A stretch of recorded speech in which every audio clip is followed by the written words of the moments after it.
안녕하십니까. 2023년 7월 손해보험 등록시험 대비 실전 문제풀이 과정 두 번째 시간 18번부터 한번 시작해 보도록 하겠습니다. 자, 18번 문제는요, 4점짜리죠. 완전 판매.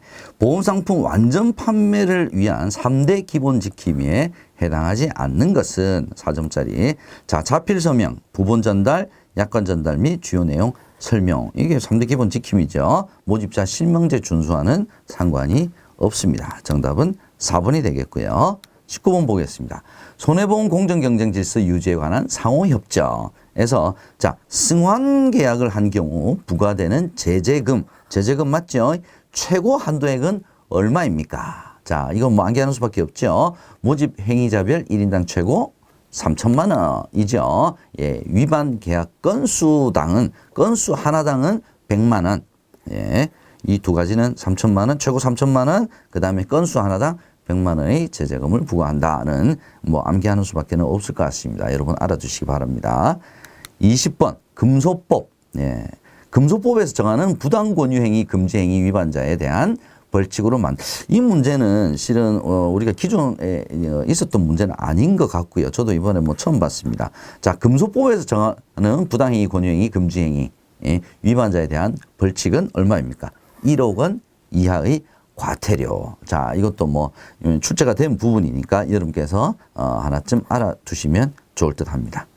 21번 보겠습니다. 손해보험협회에서 운영하는 장애인 및 장기 기증자에 대한 보험가입 차별금지센터에 신고할 수 있는 자가 있었고 없는 자가 있었죠. 자, 이 문제도 올해 제가 몇 번째 이제 보는 문제인 것 같습니다. 자주 보이네요. 자, 누가 신고할 수 있고 누가 신고할 수 없습니까? 신고할 수 있는 사람 장애인, 장기 기증자, 그 장기 기증자의 대리인이 신고를 할 수 있고요. 보험회사 직원과는 전혀 관련이 없죠. 그래서 신고할 수 없는 자는 4번이 되겠습니다. 22번 보겠습니다. 다음 보기 괄호 안에 들어갈 알맞은 용어로 짝지어진 것은 자, 보험계약 체결의 대리란 누구를 대신하는 겁니까? 보험회사를 대리하는 거죠. 보험계약을 체결하는 행위를 말합니다. 자, 이 대리를 할 수 있는 것은 누가 할 수 있습니까? 설계사, 대리점, 중개사 중에 보험 대리점은 대리, 설계사와 중개사는 중개, 이렇게 구별을 해 두셔야 되겠죠. 그래서 체결의 대리란 보험회사를 대리하여서 누가 보험 대리점에 의해서 이루어집니다. 정답은 2번이 되겠습니다. 23번 보겠습니다. 다음에서 교차 모집 설계사에 대한 금지사항. 교차 모집 설계사 금지사항이 있었죠. 해당하지 않는 것 한번 찾아보겠습니다. 1번 업무상 알게 된 특정 보험회사의 정보를 다른 보험회사에 제공하는 거 하지 마라. 이건 하면 안 되죠. 하지 마라. 이거 금지사항이죠. 두 번째, 다른 교차 모집 보험 설계사 유치를 조건으로 대가를 요구하지 마라. 이거 금지사항이죠. 3번 교차 모집 관련 보험계약 정보를 외부에 유출하는 행위 해서는 안 됩니다. 이거 다 금지사항인 거죠. 자동으로 정답은 4번이 될 것 같은데 금지사항이 아닌 거 보겠습니다. 나쁜 짓 아닌 거에 해당되겠네요. 4번 보험회사가 정한 수수료, 수당을 보험회사가 정해놓은 수수료, 수당을 요구하는 행위는 금지사항이 아니죠. 그죠? 자기가 받아야 될 거 달라고 하는 거니까. 그래서 금지사항에 해당하지 않는 것은 4번이 되겠습니다. 24번 보겠습니다. 다음 중 불완전 판매 방지 교육 대상자 선정을 위해서 그 기준이 되는 불완전 판매에 해당하지 않는 거. 품질 보증 해지, 민원 해지, 계약 무효, 요 세 가지가 불완전 판매와 관련이 있는 거고요. 보험 계약 내용 변경은 불완전 판매와 상관이 없는 거죠. 누구든지 보험 계약 내용은 변경 요청을 할 수가 있습니다. 자, 정답은 3번이 되겠네요. 25번 보겠습니다. 다음 보험 판매 프로세스에 대한 설명 중, 자, 보험 판매 프로세스 시험 문제 참 자주 나옵니다. 자, 올바른 거 한번 찾아보겠습니다. 1번 정보 수집, 고객과 첫 만남의 단계에서 정보 수집을 하지는 않죠. 처음에는 우리가 흔히들 AP라고 이야기를 하는데 접근 단계죠. 접근 단계. 그게 첫 만남의 단계입니다. 그래서 1번 일단 틀렸고요. 2번 가입 권유, 보험 계약의 최종 목표이자 새로운 고객 서비스. 보험 영업의 최종 목표는 뭡니까? 계약 체결이죠. 계약 체결. 그죠? 2번도 틀린 질문이었고요. 당연히 3번도 틀리겠네요. 고객에 대한 상세하고 체계적인 정보 수집 단계에는 1번에서 이야기하는 정보 수집에 관련된 단계로 보시면 되겠습니다. 그럼 자동으로 정답은 4번이겠네요. 증권 전달, 정확한 보험 가입에 대한 최종 확인 및 완전 판매의 실현 단계. 이게 바로 증권 전달에 대한 내용입니다. 26번 보겠습니다. 투기 위험에 대한 설명으로 틀린 거. 자, 투기 위험하고 우리가 같이 비교가 되는 게 순수 위험이죠. 그죠? 투기 위험은 우리 보험 가입 대상이 안 되는 위험이고요. 순수 위험은 보험 가입 대상이 될 수 있는 위험이다. 이렇게 보시면 될 것 같습니다. 자, 틀린 거. 순수 위험과는 달리 손해와 이익이 모두 상존하는 위험이 바로 투기 위험이죠. 주식 투자, 신규 사업 진출 등이 투기 위험의 예입니다. 이것도 맞는 표현이죠. 대수의 법칙 적용이 가능하여 보험의 대상이 될 수 있는 것은 투기 위험이 아니라 순수 위험을 얘기를 하는 거죠. 그래서 정답은 3번이 되겠습니다. 4번. 개인이나 기업은 손해를 입어도 사회는 이익을 얻을 수도 있습니다. 그게 바로 투기 위험이죠. 그래서 틀린 지문은 3번이 되겠습니다. 26번.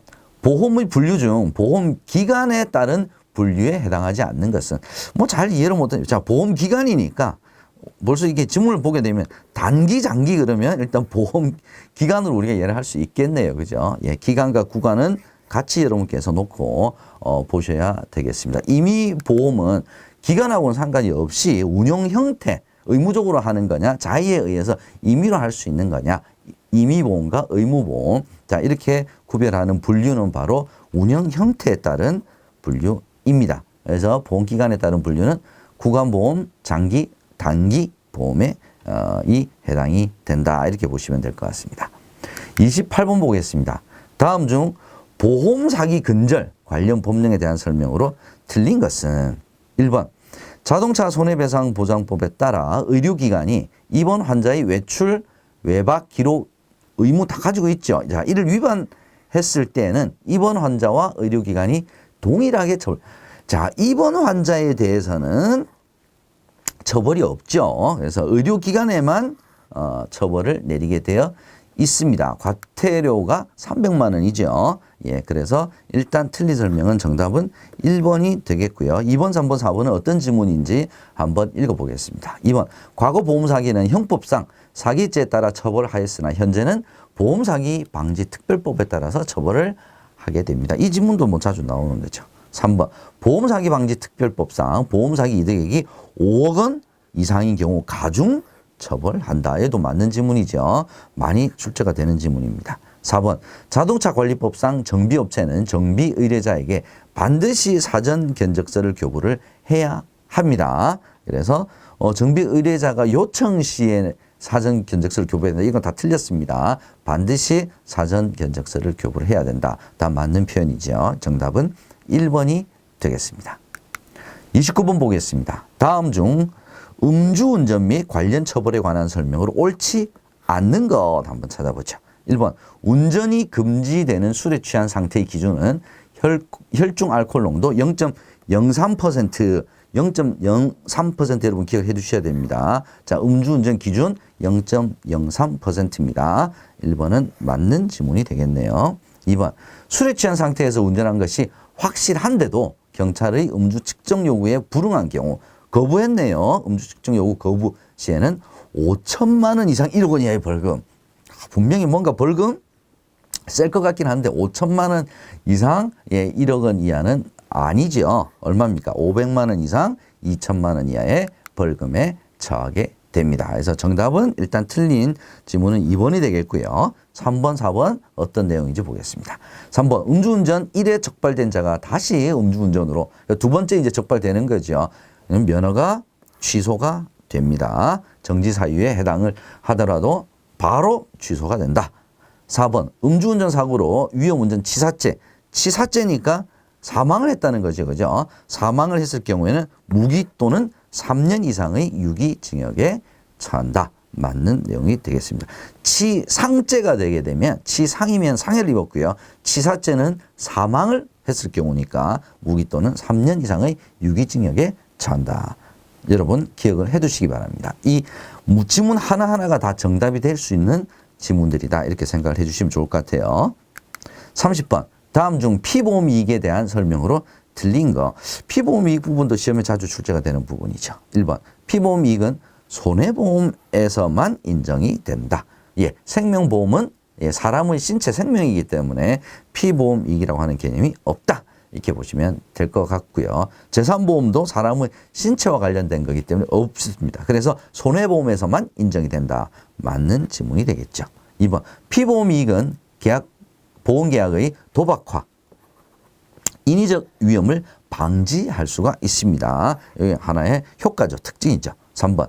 피보험이익은 현존하는 이익이어야 합니다. 이거 맞고요. 장래이익이 확정이 가능을 하다면 장래이익도 피보험이익이 될 수가 있다라고 해야 되는데 없다라고 했으니까 얘가 틀린 내용이 되겠네요. 장래이익도 피보험이익이 될 수 있습니다. 어떤 경우에 확정이 가능하다면. 그죠? 그래서 3번이 틀린 지문이 되겠고요. 금전으로 산정할 수 있는 이익으로 한정하는 것이 피보험이익에 대한 내용입니다. 정답은 3번이 되겠습니다.